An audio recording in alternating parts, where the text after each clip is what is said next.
Welcome back to e learning पे देना ma'am channel. आज का जो सेशन है काफ़ी इंपॉर्टेंट सेशन है। क्यों इंपॉर्टेंट है? क्योंकि बात करेंगे आज उपभोक्ता बाजार और कुछ चिन्हों की। बट आपको बता दें कि ये जो श्रृंखला है पहला पार्ट है, दूसरा पार्ट हम जल्दी ही देंगे। जो पहला पार्ट है वो मोस्ट इंपॉर्टेंट है यूजीसी स्टूडेंटों के लिए। सेकंड वाला जो पार्ट आएगा वो टीजीटी, पीजीटी और एलटी के लिए होगा, क्योंकि वन लाइनर क्वेश्चनों को केवल उसमें रखा गया है। यहाँ पे क्या मिल रहा है आपको? अब तक के पेपरों के निचोड़ मिल रहा है, तो इससे बाहर आपके लिए क्वेश्चन बनेगा नहीं, क्योंकि यहाँ पे जितना डीपली जा सकते हैं उतना डीपली जाने की कोशिश की जा रही है, जिससे कि हम यूजीसी का भी कवर कर सकें।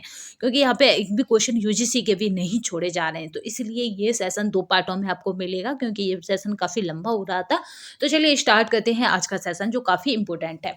उसी मोटिवेशन कोट के साथ जो आपको ऊर्जावान रखेगा तथा औरों से बेटर तथा अलग करने के लिए आपको प्रेरित करता रहेगा, क्योंकि हारा वही है जो लड़ा नहीं। आप हार नहीं सकते, क्योंकि आपने हार मानी नहीं। तू हंस मुस्कुरा रोना कम करते, जिंदा है तो जिंदगी की नाक में दम कर दे। तो चलिए स्टार्ट करते हैं आज का सेशन, क्योंकि काफी इंपॉर्टेंट है। उपभोक्ता और बाजार, कंज्यूमर और मार्केट, जो जब तक जुड़ा है, जब तक इंसान इस पृथ्वी पर जुड़ा है, ठीक है, क्योंकि हम उपभोक्ता हैं और हमारे पास जो भी मार्केट है वो हमारा बाजार है। तो उपभोक्ता का मतलब होता है जो उपभोग करता है, यानी जो उन वस्तुओं को अपनी मतलब अपनी दैनिक जीवन में शामिल करता है। तो हम सभी क्या है? उसके पार्ट हैं। तो चलिए स्टार्ट करते हैं। आज की जो श्रृंखला है वो मोस्ट इंपॉर्टेंट है, क्योंकि आप इससे क्या करेंगे? उपभोक्ता से कहीं भी कोई भी क्वेश्चन बनता है आपसे छूटेगा नहीं। यहाँ पे बात की जाती है उपभोग एवं उपभोक्ता बाजार एवं चिन्ह, ये आपकी यूनिट है। अब इसको हमने किस तरह कवर किया है? तो यहाँ पे पहला देखिए, क्रय की प्रक्रिया के चरण है। ये बहुत मोस्ट इंपॉर्टेंट और कई बार यूजीसी में पूछा गया है, क्योंकि इसी तरह का यूजीसी में इससे काफी क्वेश्चन पूछे जाते हैं। क्यों पूछे जाते हैं? क्योंकि बच्चे की हमें मानसिकता चेक करनी है, तो हम उन यूनिटों से यूजीसी अधिक पूछता है जिनसे क्या है? थ्योरेटिकली, यानी जिनसे प्रैक्टिकली क्वेश्चन अधिक बनते हैं, और थ्योरेटिकली यानी जिनसे यूपी टेट और क्या कहते हैं यूपी टीजीटी और पीजीटी में कम बनते हैं। यानी ऐसे क्वेश्चन जो फैक्ट होते हैं उन्हें कम पूछता है, जो ऐसे क्वेश्चन जिन्हें बच्चे पढ़े या समझे, जिससे उसका टाइम जाए समझने में, ऐसे क्वेश्चन अधिक पूछता है। तो यहाँ पे बात कर लेते हैं क्रय प्रक्रिया के चरणों की। अगर बात की जाए क्रय की प्रक्रिया के चरण, या जो क्रय है उसका जो प्रोसेसिंग के चरण कौन कौन से हैं, तो पहला आ जाता है जरूरत को पहचाने।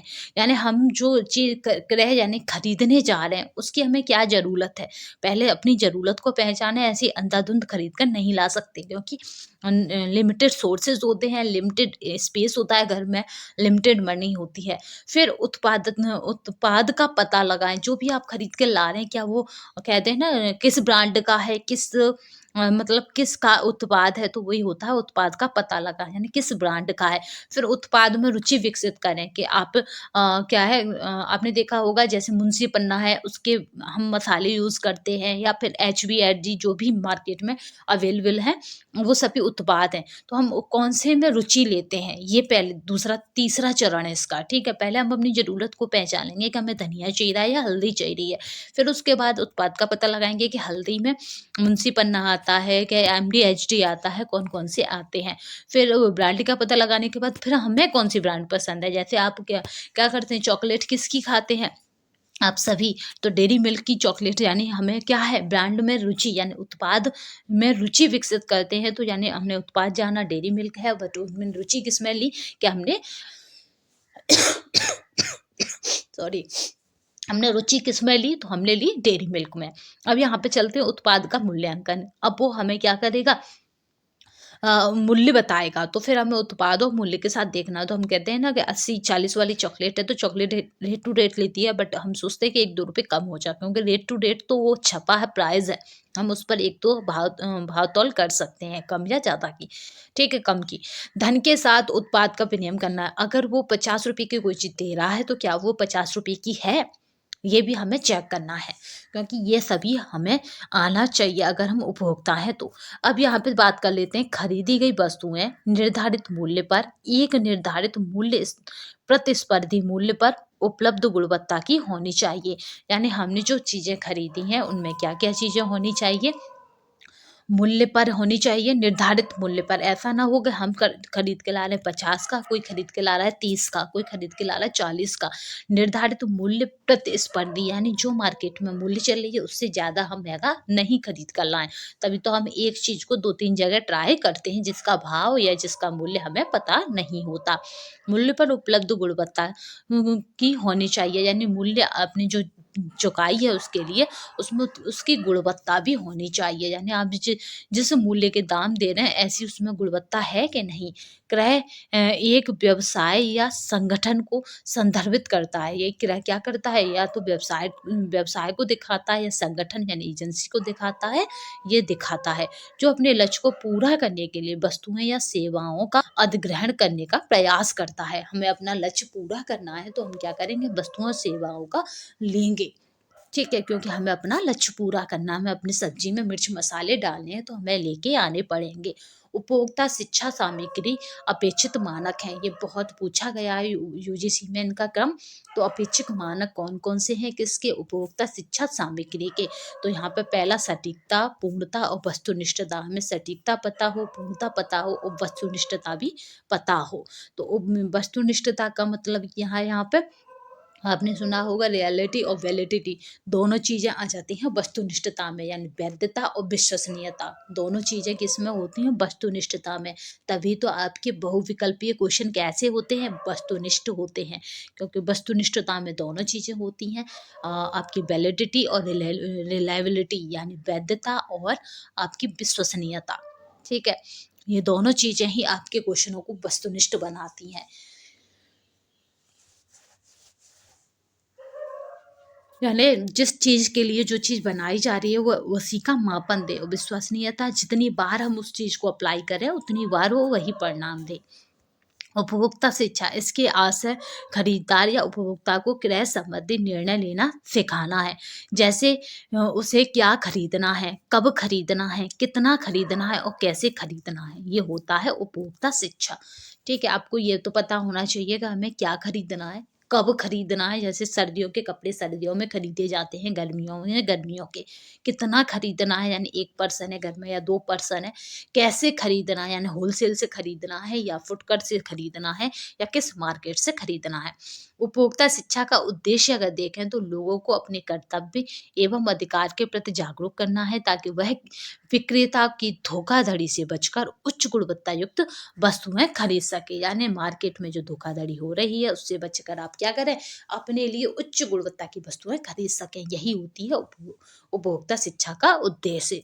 अगर एम्स पूछा जाता है तो यही होता है।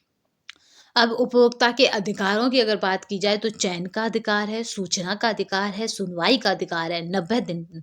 ठीक है, सुनवाई कब तक हो जाएगी, 90 दिन में अगर आपने शिकायत की है तो। क्षतिपूर्ति का अधिकार है, बुनियादी आवश्यकताओं का अधिकार है, स्वच्छ वातावरण का अधिकार है। ये भी किस उपभोक्ताओं को अधिकार है। तभी तो हम नगर निगम वालों को फोन करते हैं कि हमारे आसपास गंदगी पड़ी है, साफ कर जाओ। उपभोक्ता शिक्षा अधिकार।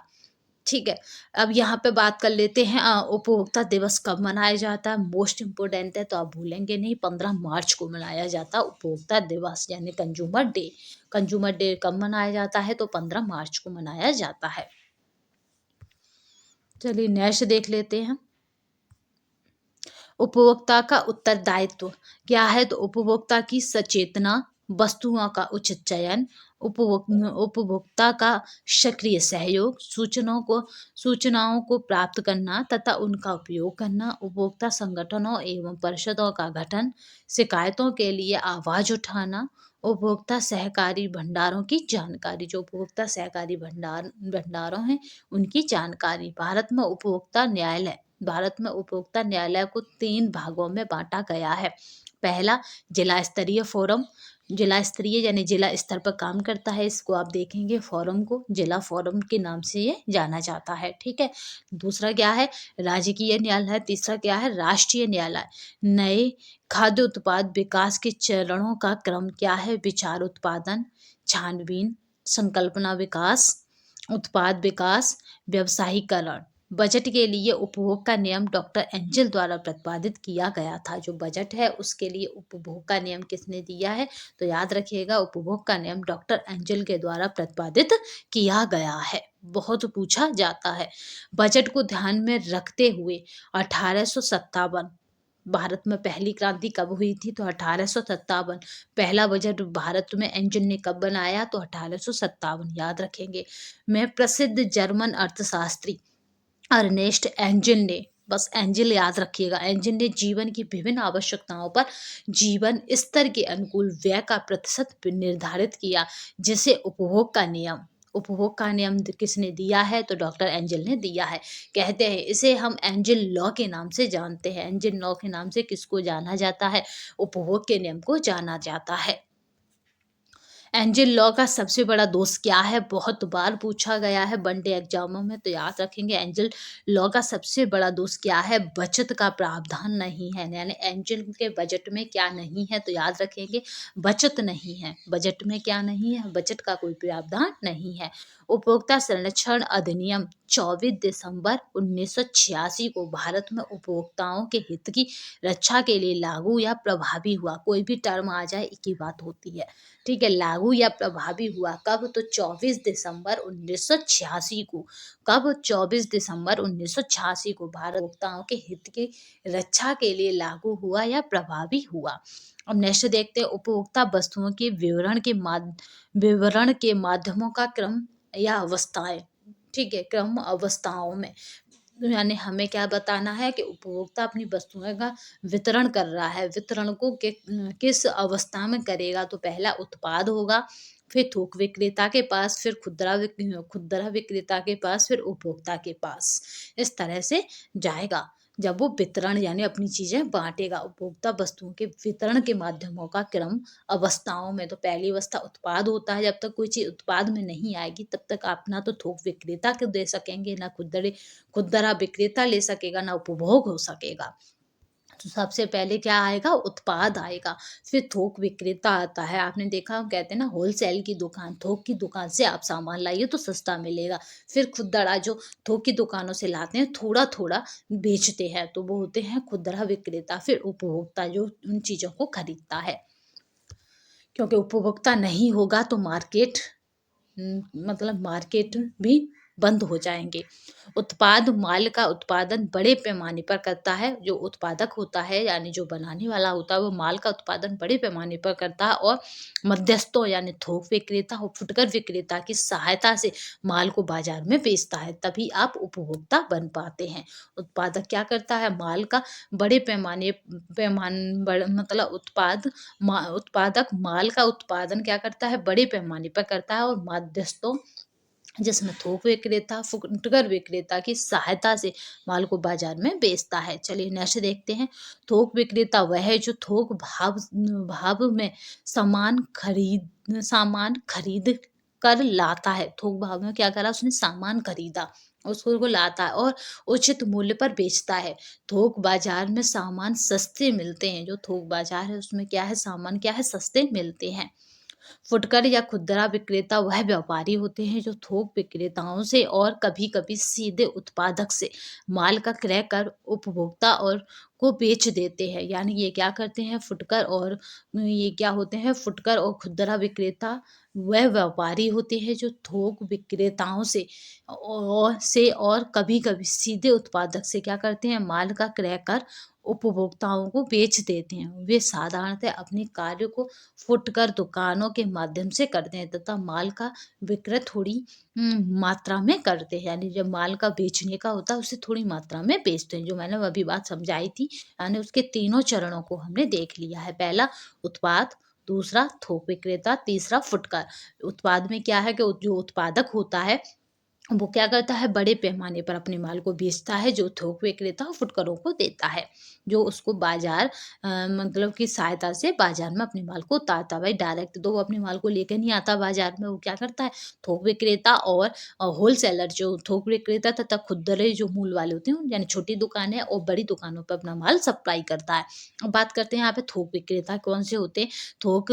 थोक भाव में सामान खरीद लाता है और उचित मूल्य पर बेचता है। हमने तभी कहा कहा था आपसे कि थोक क्या करता है, थोक बाजार विक्रेता या होलसेलर बाजार के उचित रेट लगाता है, यानी सामान के उचित रेट लगाता है। थोक बाजार में सामान सस्ते मिलते हैं, तभी तो हम कहते हैं कि थोक बाजार से लाइए तो सही रेट मिलेगी। फिर है खुदरा या खुद फुटकर, फुटकर बाजार इसे ज़्यादा कहते हैं, याद रखिएगा। जो छोटा दुकानें होती हैं, फुटकर या खुदरा विक्रेता वह व्यापारी होते हैं जो थोक विक्रेताओं से और कभी-कभी सीधे उत्पादक से, यानी उत्पादक से भी ले आते हैं, थोक विक्रेताओं से भी ले आते हैं। माल का क्रय कर उपभोक्ताओं को बेचते हैं, ठीक है? उपभोक्ताओं को बेचते हैं। आपने देखा होगा आपके आस-पास जो छोटी दुकानें होती हैं, वो इसी में आती हैं, फुटकर या खुदरा विक्रेता में। वे साधारणतः अपने कार्यों को फुटकर दुकानों के माध्यम से करते हैं और तथा माल का विक्रय थोड़ी मात्रा में करते हैं। ऐसा नहीं है कि वो 50 किलो कोई माल सप्लाई कर रहे हैं, नहीं, वो थोड़ी मात्रा में करते हैं, तभी तो ये एक ऐसी दुकानें हो जाती हैं जो आपकी कॉलोनी में पाई जाती हैं। चलिए, अब चौथा है हमारा कौन था? उपभोक्ता। तो उपभोक्ता क्या है, उस टर्म को भी समझ लेते हैं, या तीनों टर्मों को आपको समझा दिया गया है। जो जो 4 टर्म थे ना, पहला हमने उत्पादक समझा जो अपनी वस्तुओं को बाजार में किसके थ्रू उतारता है, थोक विक्रेता, खुदरा विक्रेता के द्वारा अपने सामान को बाजार में उतारता है। फिर थोक विक्रेता देख लिया, जो होलसेलर होता है, जो एक उचित दाम पर और सस्ता सामान, मतलब उचित दाम पर देता है और सामान की उचित रेट भी लेता है, और ये काफ़ी मात्रा में सामान को देता है। जबकि खुदरा विक्रेता क्या है, थोड़ी मात्रा में सामान को देता है और ये कभी-कभी थोक विक्रेता से भी खरीद लेता है, कभी-कभी उत्पादक से भी माल खरीद लेता है। और ये कहाँ देता है? ये पब्लिक में देता है, यानी उपभोक्ता को देता है जो उसकी कॉलोनी की दुकानें होती हैं। और यहाँ पे समझते हैं, उपभोक्ता किसी भी उत्पादित वस्तु को खरीदने वाला, ठीक है? जो भी उत्पादित वस्तु ही है मार्केट में, चाहे वो बोतल हो, चाहे मसाले हों, चाहे पापड़ हो, चाहे चिप्स हों, खरीदने वाला उपभोक्ता कहलाता है। जिनका वो उपयोग करता है अपने दैनिक जीवन में, वो सभी उपभोक्ता के ही मतलब उपयोग की वस्तुएं ही होती हैं। महत्वपूर्ण अगर संस्थाओं को देखें, ये काफ़ी इम्पोर्टेंट है, महत्वपूर्ण संस्थाएं। और आपको बताते हैं कि इनमें हमने क्या करा है, यहाँ पे देखिए कि इनमें हमने इनका डिटेल दिया है, और डिटेल इसलिए दिया है कि यूजीसी में अगर इससे भी डीपली जाता है तो भी आप छोड़ के ना आए, ठीक है? तो यहाँ पे देख लेते हैं। पहला है हमारा, इस तरह से देखेंगे, ठीक है? एक-एक एजेंसी को इधर पढ़ेंगे, फिर इधर उसकी डिटेल देखेंगे। सीईआरसी, सीईआरसी क्या है? ये मैचिंग में थी, संस्थाओं को हमें मिलाना था। तो सीईआरसी बेसिकली क्या है? राष्ट्रीय उपभोक्ता संगठन है।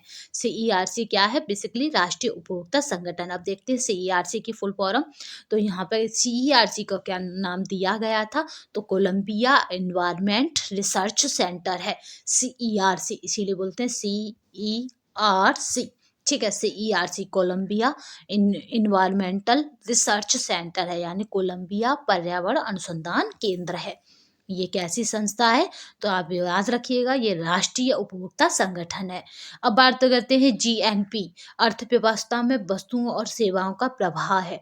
अर्थव्यवस्था जो है उसमें वस्तुओं और सेवाओं का किस तरह प्रभाव हो रहा है। जीएनपी को देखें तो यहाँ पे है, जीएनपी की बात की जाए तो यहाँ पे है ग्रॉस नेशनल, यहाँ पे प्रोडक्ट है, ग्रॉस नेशनल प्रोडक्ट है, सकल राष्ट्रीय उत्पाद है जीएनपी। जीएनपी क्या है? सकल राष्ट्रीय उत्पाद है। जीएसटी क्या है? आपको पता है, जीएसटी कमेंट बॉक्स में बताइएगा, ठीक है? गुड सर्विस टैक्स है जीएसटी, ठीक है? यहाँ पे बात करते हैं जीएनपी की, तो याद रखेंगे क्रॉस नेशनल प्रोडक्ट है, यानी सकल राष्ट्रीय उत्पाद है। किसी देश के निवासियों के स्वामित्व में उत्पादन के सभी माध्यमों द्वारा किसी निश्चित अवधि में किए गए सभी उत्पादों एवं सेवाओं का एक आकलन होता है। यहाँ पे क्या करती है ये? एक आकलन करती है। जैसे इवैल्यूएशन होता है, ऐसे आकलन क्या होता है? समग्र का होता है, ठीक है? आकलन का मतलब होता है समग्र का देखना। नेक्स्ट चलते हैं, सीआई। सीआई क्या है? उपभोक्ता संरक्षण के लिए अंतर्राष्ट्रीय संगठन। सीआई क्या है? उपभोक्ता संरक्षण के लिए अंतर्राष्ट्रीय संगठन। अब सीआई को इधर देख लेते हैं, तो सीआई क्या कह रहा है? सीआई की अगर बात की जाए तो कंज्यूमर इंटरनेशनल है ये, इसको ही बोलते हैं सीआई, यानी कंज्यूमर इंटरनेशनल है ये। इसकी स्थापना की बात की जाए तो ये 1960 से 1965 मिलती है, क्योंकि 1960 में ये इस नाम से डेवलप हुई, फिर धीमे धीमे जाकर इसे कंज्यूमर इंटरनेशनल नाम दे दिया गया। उपभोक्ता संघों के अंतर्राष्ट्रीय संगठन के रूप में मुख्यालय अगर इसकी बात की जाए तो कहाँ पे है? लंदन में है, यानी सीआई का मुख्यालय कहाँ पे है? लंदन में। सीआई किस नाम से पहले विकसित हुई? तो यह है international organisation of consumer union, ठीक है, संगठन है ये, और इसका मुख्यालय कहाँ है? लंदन में है। तो अब हमने सीईआई को देख लिया। सीईआई को यानी उपभोक्ता संरक्षण के लिए अंतर्राष्ट्रीय, अभी तो ये अंतर्राष्ट्रीय है क्योंकि इसका मुख्यालय कहाँ है? लंदन में। अब यहाँ बात करते हैं ओम्बडसमैन। ओम्बडसमैन की अगर बात की जाए तो उपभोक्ता निवारण हेतु वैकल्पिक एजेंसी है। यहाँ पे उपभोक्ताओं के निवारण किया जाता है, उनके लिए एक वैकल्पिक एजेंसी के रूप में काम करती है। यहाँ पे ओम्बडसमैन की बात करते हैं। तो ओम्बडसमैन क्या है? तो ओम्बडसमैन एक प्रशासनिक शिकायत जांच अधिकारी होता है। मैन का मतलब है, मैन यानी आदमी, तो एक ऐसा है प्रशासनिक शिकायत जांच अधिकारी होता है। ओमडस मान की अगर बात की जाती है तो मान की तो यह है यहाँ पे स्वीडन में पहली बार स्थापित यह संस्था अपने देश के, क्या है, अपने देश के उन, ये कब स्थापित हुई याद रखिएगा, 1809 में स्वीडन में पहली बार स्थापित यह संस्था अपने देश के सभी प्रकार के प्रशासनिक भ्रष्टाचारों की जांच करती है। ये प्रशासनिक जितने भी भ्रष्टाचार उनकी जांच करती है। भारत में ऐसी संस्था को स्थापित करने की मांग सर्वप्रथम 1960 में संसद के सदस्य के एम मुंशी ने की थी। याद रखेंगे 1960 में संसद में के एम मुंशी ने की थी सर्वप्रथम इस संस्था की मांग। अब जिला फोरम को देख लेते हैं। जिला फोरम यहाँ क्या है? जिला फोरम उपभोक्ता संरक्षण अधिनियम है। ये हर एक जिले में होता है। तो जिला फोरम क्या है? तो ये वस्तुओं या सेवाओं के मूल्यों और मुआवजा शिकायतों का अधिकार क्षेत्र है। ये भी तो इसको नाम है फोरम, और जिला यानी प्रत्येक जिले में होता है। तो आपको बता दें कि इससे ज़्यादा डीपली आपके में आएगा नहीं, तो हम इससे ज़्यादा डीपली गए नहीं है। ठीक है, तो ये जिला फोरम आपका क्या है? उपभोक्ता संरक्षण अधिनियम में। तो आई होप आपको ये याद हो गया होगा। बाजार वह स्थल है जहाँ खरीदारी व बिक्री दोनों प्रक्रिया की जाती हैं। बहुत बार पूछा गया कि बाजार है, तो बाजार वह स्थल है जहाँ खरीदारी व बिक्री दोनों प्रक्रिया की जाती हैं। जिस कर का भार उसी व्यक्ति पर पड़ता है, जिस कर का भार उसी व्यक्ति पर पड़ता है जिस पर वह कर लगाया जाता है। तो भाई प्रत्यक्ष हो गया ना, डायरेक्ट पड़ रहा है, कोई बीच में नहीं है। ठीक है, जो डायरेक्ट पड़ता है वो प्रत्यक्ष होता है, जो डायरेक्ट ना पड़े उसके बीच में कोई आ जाए तो वो अप्रत्यक्ष हो जाएगा। जैसे आपके यहाँ पे ग्रहण पड़ता है, सूर्य और पृथ्वी के बीच में कभी कभी क्या आ जाता है? चंद्रमा आ जाता है, और चंद्रमा और पृथ्वी के बीच में कभी कभी सूर्य या पृथ्वी आ जाती है। तो इस तरह से ग्रहण पड़ जाता है। तो इसी तरह से जो प्रत्यक्ष पड़े, मतलब प्रत्यक्ष पड़े प्रभाव, तो वो प्रत्यक्ष कर है। जो प्रत्यक्ष ना पड़े, बीच में कोई आ जाए, तो अप्रत्यक्ष कर है। अब यहाँ पे समझ लेते हैं प्रत्यक्ष और अप्रत्यक्ष कर को। प्रत्यक्ष कर वे कर के भार को दूसरे पर डालने की संभावना नहीं होती। यहाँ पे प्रत्यक्ष कर क्या है कि इसके भार को दूसरे पर टालने की जो संभावना नहीं होती। हम किसी दूसरे पर नहीं टाल सकते, जिस पर लगा उसी को देना होता है। जैसे उदाहरण के लिए आयकर, निगम का, संपत्ति कर, ये उसी व्यक्ति को देने होते हैं जिस पर लगे होते हैं। अप्रत्यक्ष कर, यह कर उस व्यक्ति पर लगाया जाता है जो वस्तुओं और सेवाओं का उपभोग करता है। यानी हमने क्या करा? अब वस्तुएं सेवाओं का उपयोग किया और उन पर जो टैक्स लगा था वो हमने क्या किया? और उसे हमें देना पड़ा। यानी वस्तुओं सेवाओं पर जो टैक्स लगा था उसे हमने दिया, तो वो अप्रत्यक्ष कर है। ठीक है, क्योंकि हम किसके बदले दे रहे हैं? वस्तुओं सेवाओं का उपयोग करता है। यह क्या हस्तांतरणीय हो कर है। ये एक ऐसा हस्तांतरणीय कर है, यानी वस्तुओं सेवाओं पर टैक्स लगा, वस्तुओं सेवाओं का जो जो उपयोग करेगा वो उन टैक्सों को देगा। तो ये कोई प्रत्यक्ष कर नहीं है, अप्रत्यक्ष कर है। बट कर तो अदा किया, किसने किया? उपभोग करने वाले ने। लगा किस पर था? प्रोडक्ट पर। तो इस तरह से आप इसे समझ सकते हैं। तो आई होप आज की आपको क्लास पसंद आई होगी। तो इसका दूसरा पार्ट हम जल्दी ही लाएंगे, उसमें और ज़्यादा मोस्ट इम्पोर्टेंट क्वेश्चन है। इस वाले क्वेश्चन को आप भूलेंगे नहीं। बाजार हुआ स्थल है, 2 बार पूछा जा चुका है टीजीटी में, जहां खरीदारी व बिक्री दोनों प्रक्रिया की जाती हैं। खरीदारी भी होती है और बिक्री भी होती है। ठीक है, तो यहाँ पे दोनों प्रक्रिया की जाती हैं। तो आज के लिए बस इतना ही। नेक्स्ट सेशन में फिर मिलेंगे, तब तक के लिए धन्यवाद। वंदे मातरम, जय हिंद।